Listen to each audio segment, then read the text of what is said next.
So this is just going to be a short instruction on how to remove the bed on your 2001 Ford Ranger. It's pretty much the same procedure on most of them. So as you can see here, I'm pretty much ready to pull it off, but I'm just going to do a quick explanation of the things that you need to do to get to this stage.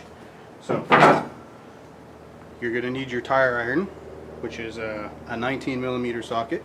If you have a 19mm socket, that will help as well. A nice pipe for leverage.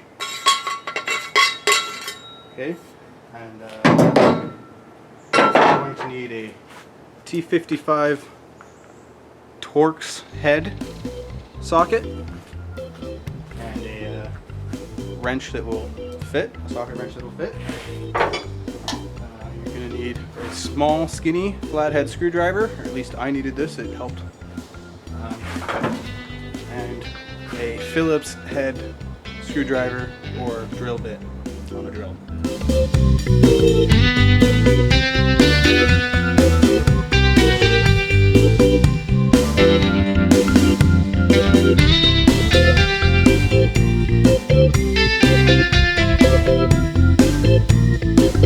First thing I did was pull the tailgate off. Second thing I did, because I had a class 3 hitch, I took that off, and that was 19mm sockets. This worked just fine for pulling all of those off, and then pulled that off. Next thing came off was the bumper. Again, after the class 3 hitch came off, it was only 2 more bolts, same wrench, 19mm, but those ones were on there so tight that I needed to use the pipe just to get that brake in there. If you have a lot of rust, one of the things that'll be handy is some penetrant. I got the WD-40 rust release penetrant. Spray that on the bolts, work them slowly until they come loose. So then the bumper is off. Now you want to take off your tail lights, which is 4 Phillips bolts or screws. Just up, unplug the 2 light wires, and then you pull them through underneath, just out underneath. And once those are all off, then you need to start removing your 6 bed liner bolts. And as you can see, mine's in pretty rough shape. I'm gonna try and reuse it, but I gotta clean it up first and stuff. So the reason I needed the Phillips head screwdriver was because the end of my bolts were completely jammed with crud and I couldn't even get the T55 in there. So I used a hammer and I just put the T55 on there, tapped it in until it was seated, and then I pulled it out and I used the flathead to scrape out all the excess gunk. And I did this process a couple times on each bolt until it was clear. That way I had a full bite with the T55, because I don't really trust these things. They've stripped on me in the past, so you want to make sure you've got a full bite on that bolt.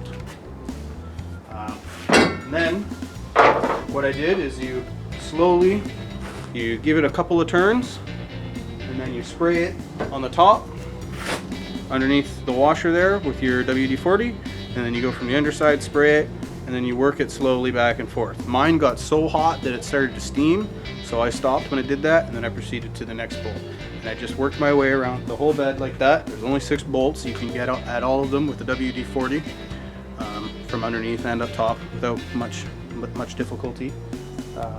So you just do that until everything gets to the point where it's loose enough that I was able to put an impact on there and just pull them right out, no problem. It might be easier for you to do a lot of this if you remove your spare tire, which again is your tire iron. I'll just tilt you down a little bit, and you'll see that right at the back of your bed is this little hole here, and the end of your tire iron is a flathead. So you stick that in there, and then you're going to turn it 180 degrees, and then you can pull it out, go back to your start, go in, turn it 180 degrees, and you'll repeat that process until your tire lowers to the ground.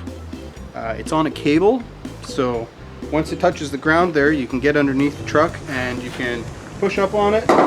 You pull out the clamp in the middle, turn it sideways, and then pop it through the rim.